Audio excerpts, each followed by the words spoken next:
Նախկին վարչապետ Հրանտ Բագրատյանի ներկայացմամբ գալիք տարի Հայաստանում սննդամթերքի գներն ավելի շատ են աճելու, քան կառավարության կողմից նախատեսված կենսաթոշակների բարձրացումը: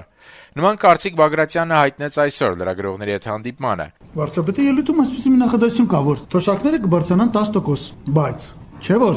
գները կբարձրանան նախատեսվում է 15%: 10-րդ տարին ասում են գնաճի 3 ցուցանիշ սարքեք: Գնաճի ընդհանուր ցուցանիշը կամ ինտերնետի էժանացումը թոշակառուին չի վերաբերում: Նրան վերաբերում է պարենն ու կոմունալ ծախսերը: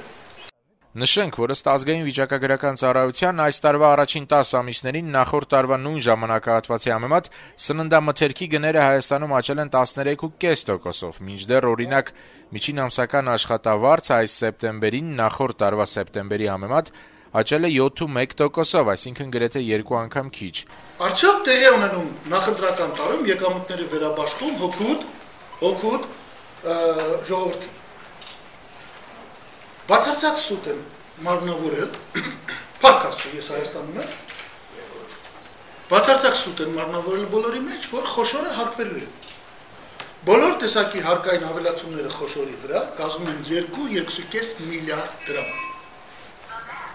Միայն գնաճի հետևանքով ավելացված արժեքը ժողովրդի վրա կլինի 50 միլիարդ: Ամենայն պատասխանությամբ հայտարարում եմ եւ հրավիրում եմ եւ հանրապետության նախագահի ուշադրությունը եւ հանրապետական կուսակցության ուշադրությունը: Լսեք, ազգային եկամտի օգտագործման հաշվի մեջ խոշորի հարուստների տեսակարգշիռը շարունակելու է ավելանալ: Այսինքն 2012-ը բերքարատ տարի է լինելու հարուստների համար: Աղքատացումը շարունակվելու է: Ցանկացած տեղ պատրաստ եմ նստել վիճարկելու: